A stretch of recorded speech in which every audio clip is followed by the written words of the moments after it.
Kristo. Kulaba nnaku oba kulumwa, oba kuyigganyizibwa oba njala, oba kuba bwereere, oba kabi oba kitala. Haleluya.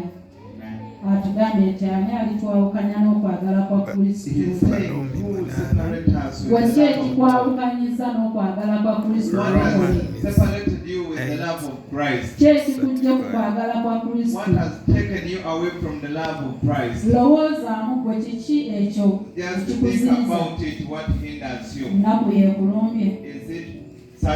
Enjala yeekulumye? Kiki ekikuyiganyiza? Obuusabuusa Katonda olw'ebyo ebikutuukako tosobola kumusinza, sookodde bujja. Ono atugambye nti kulaba nnaku. Ddala kiki ekikulobedde okuva Katonda mulokole? Kiki ekiziyiza entambula yo ne Katonda? Mulokole baako by'okola eby'enjawulo naye nga bisinza Katonda, nga bimusembeza kumpi naawe, olyoke ozimba enkolagana yo naye. Buli lw'obaako ekyenjawulo ky'okola nga kisinza Katonda, kikusembeza okumpi naye, olwo ne mubeera bumu. Then you can unite with him. Omutwe guno bwe gwatandika okusinza Katonda, when this thing began on worshiping God, nawulira nga sibitegeera bulungi. I felt like I was not understanding.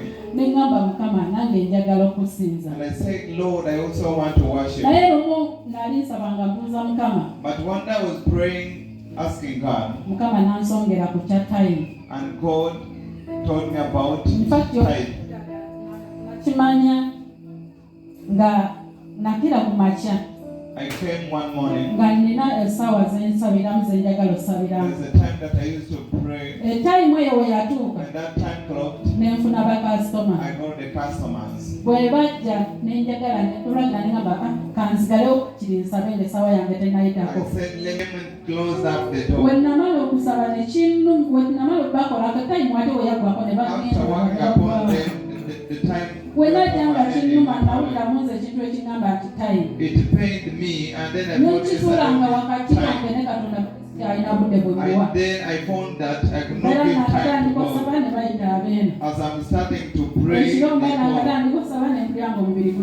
night as I start praying, but behind there I could give him time. I chose to say, let me worship you with the time. I gave him time.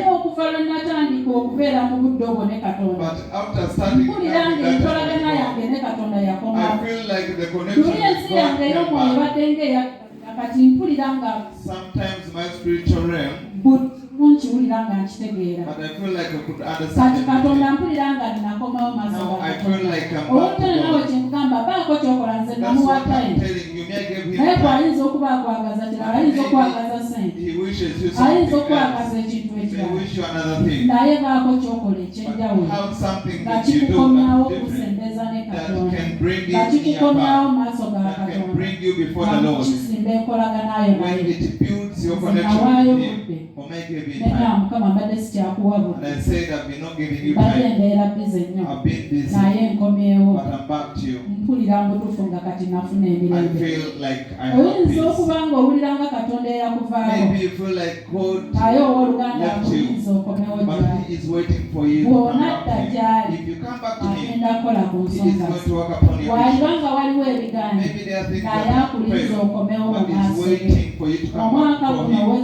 This year, renew your soul towards the come, so you may come back to your life. He is going to do you good. He is going to bless you.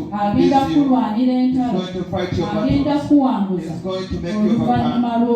After you renewing the connection with Him, may the Lord bless you for those words.